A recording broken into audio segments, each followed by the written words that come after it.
The war in Ukraine is still raging.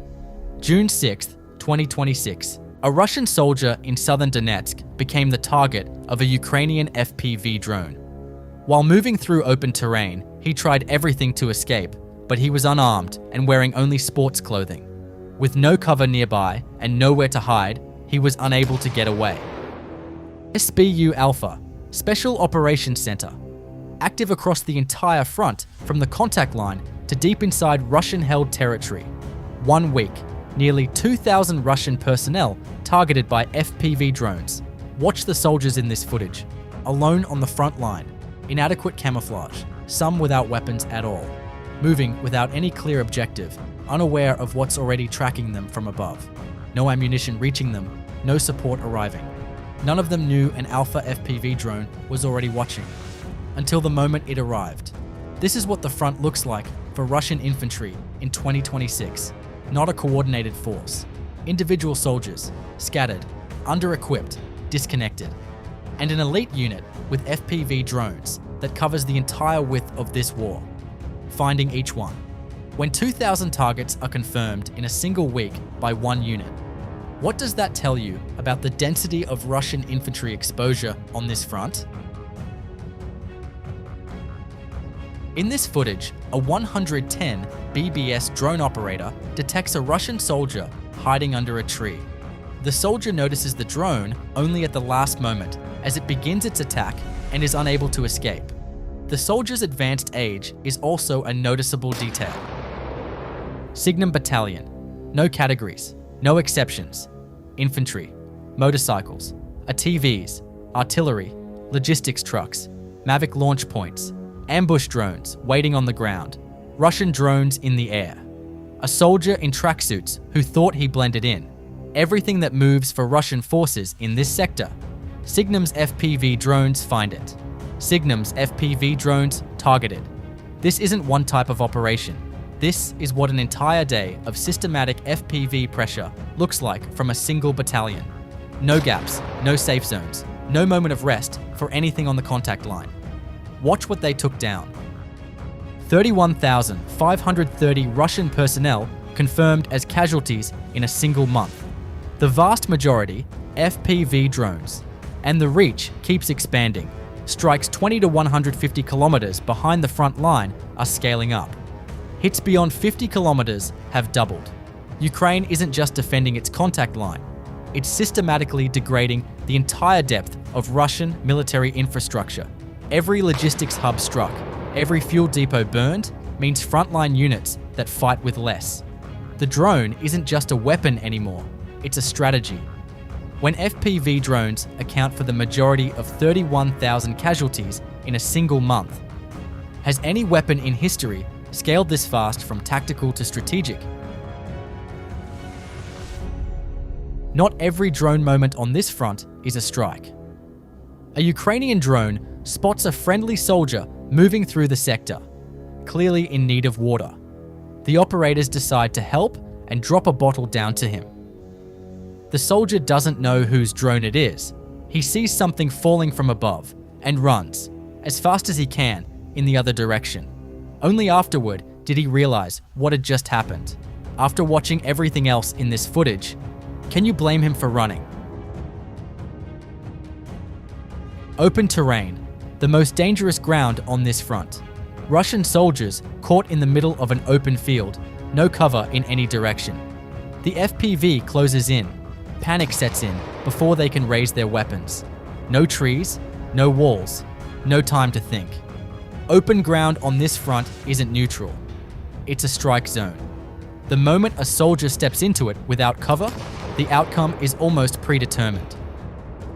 A Ukrainian FPV operator from the Casper unit, 17th Separate Brigade, Pokrovsk, navigates toward a Russian position near Solontsevka, Belgorod Oblast, inside Russia.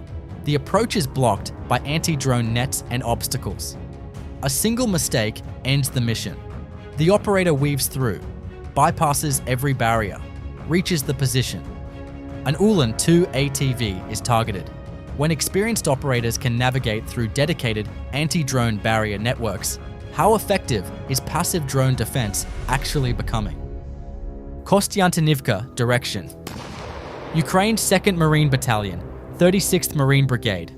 Russian forces sheltering in abandoned buildings, walls and roofs they trusted more than open trenches. Artillery, kamikaze drones, FPV. The Marines work through each one. Building after building, the structures Russian soldiers chose as shelter become rubble.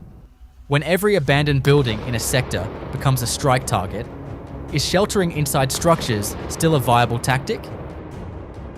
A Russian truck driver films the moment another Russian Ural truck is struck by a Ukrainian Hornet drone.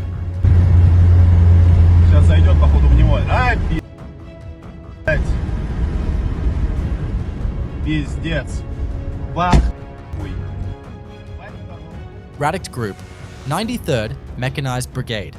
2 tanks, a buggy, a vehicle, an artillery gun, 3 Russian soldiers, and fortified shelters, all struck in a single operational period. 2 tanks in one operation is significant.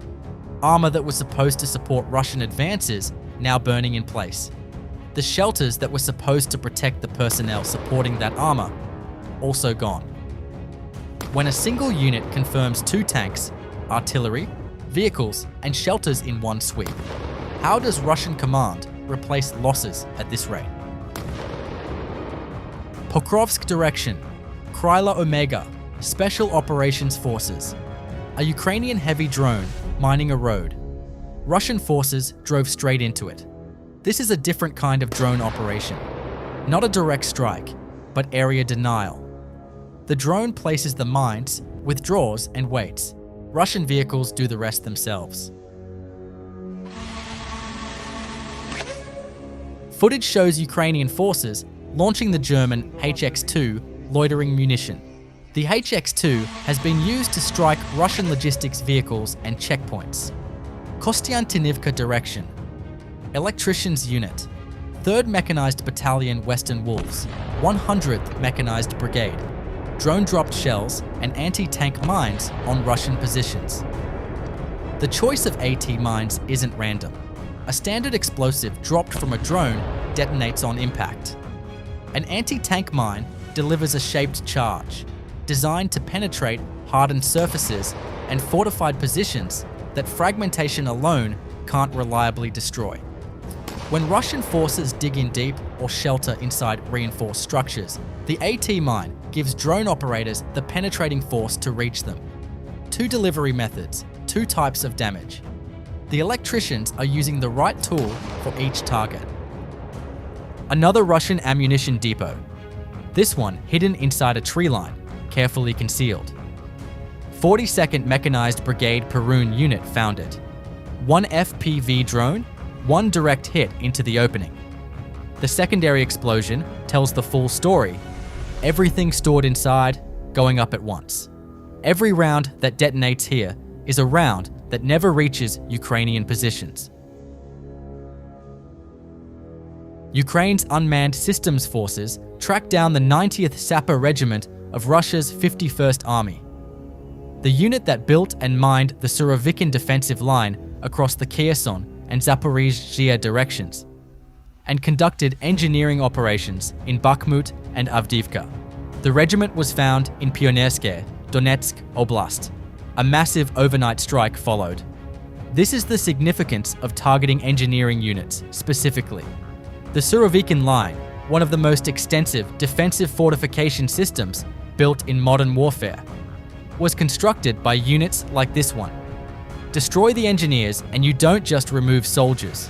You remove the expertise that builds the next defensive line, lays the next minefield, prepares the next fortified position.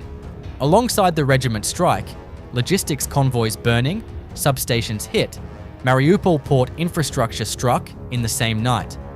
When Ukraine specifically targets the engineers who build Russian defensive lines, how does that change the calculation for future Russian fortification efforts?